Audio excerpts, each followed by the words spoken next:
First of all, I would welcome you to Canada, and I hope you had a nice stay. You are here for the Punjabi Film Festival. I understand. I would want you to introduce yourself for my viewers to begin with. Hi there, I'm Bobby Singh Bansal.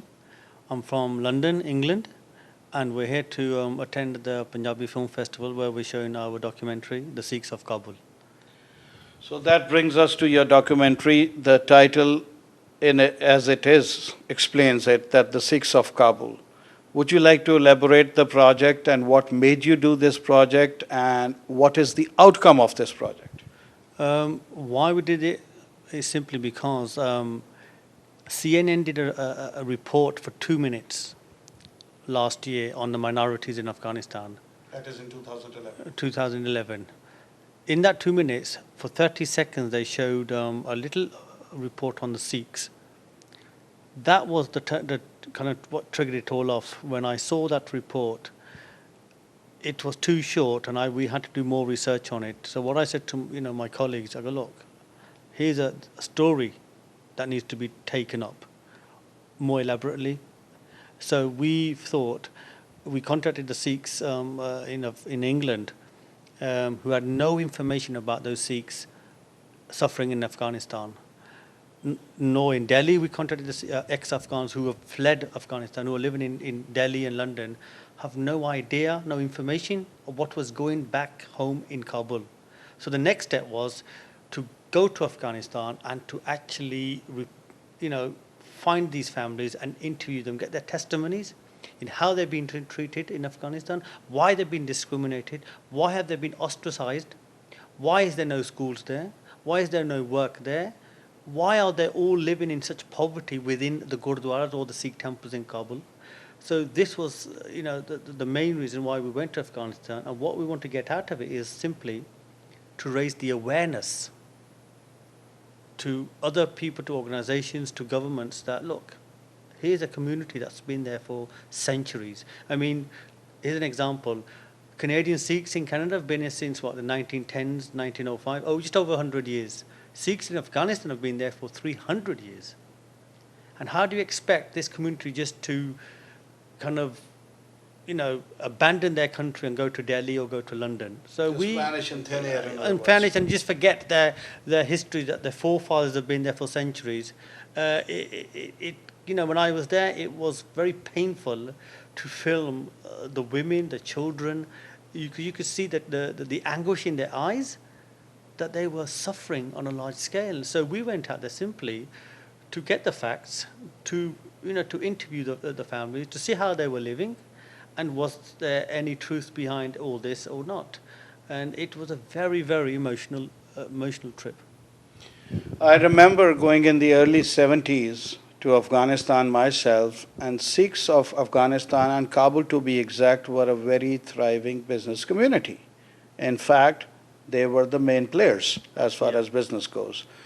But it's a comedy of errors, what's going on. What did you overall draw out of this experience, that who is to be blamed?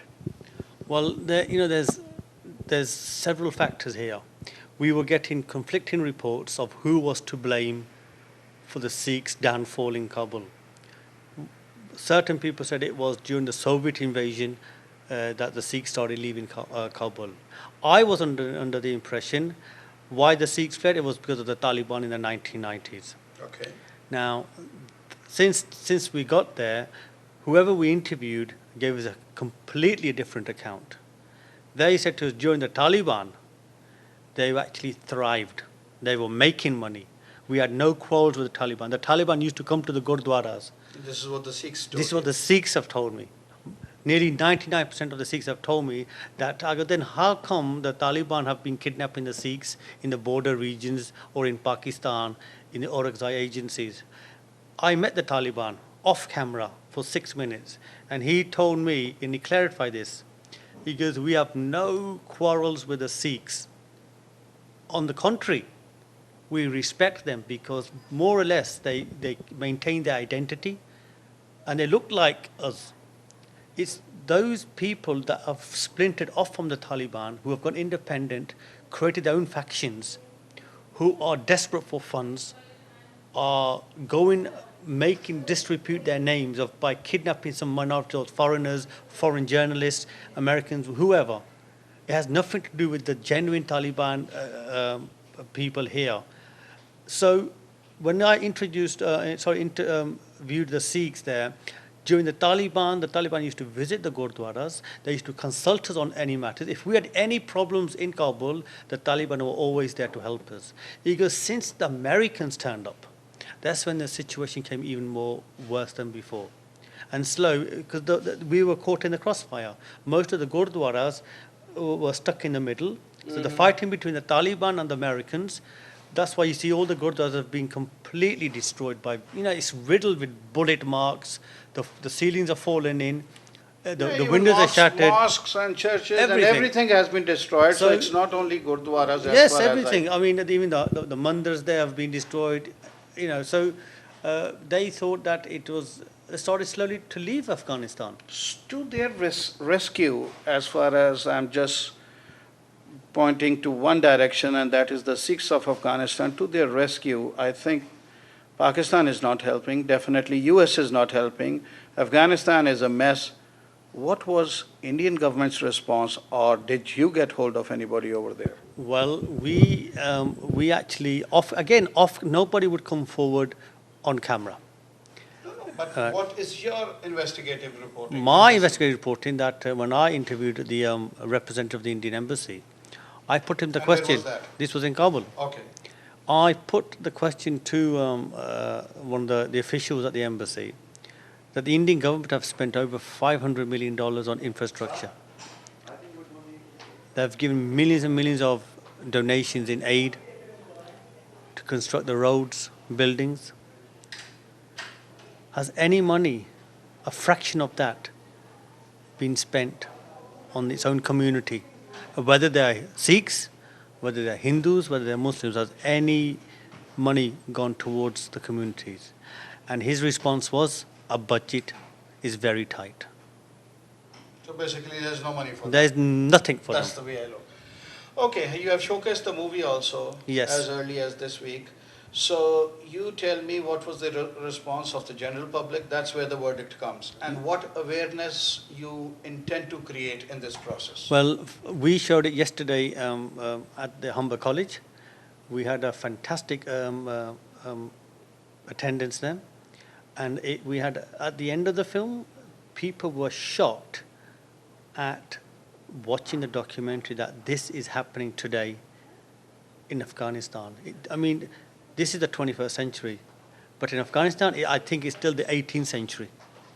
And we were asked questions, and we had so much response that even today, this morning, I had a group of people who are willing to sponsor 20 to 30 children to take them and their parents to India, educate them for 5 years. That's tremendous. So this is the outcome of this documentary, where we have people who are meeting even now, who are willing to help us, willing to donate. It's not just a matter of financially contributing, sending books, sending computers, restoring the Gurdwara there, supplying them with hot water, renovating the rooms again, just to make their lives slightly more comfortable, more better. And just since yesterday, this is just one showing yesterday. When we show it next week in Barcelona, when we come to Vancouver, when we go to California, we'll raise more awareness in order people just help and make their lives better. Because we got to understand, we're so preoccupied with our own lives by thinking, what car will I be driving next day? Let's buy a brand new Mercedes. Let's go on vacation here. I say to everybody, the simple message is, just take one step back. Think about those less fortunate than us. And if we can change their lives just a percentage, then I think my work's done. Definitely, yes. I would thank you once again for sparing time. And we would definitely be in touch, and we will try to create as much awareness on this topic as we can. Thank you once again. Thank you very much for having me. Thank you. Thank you. God bless.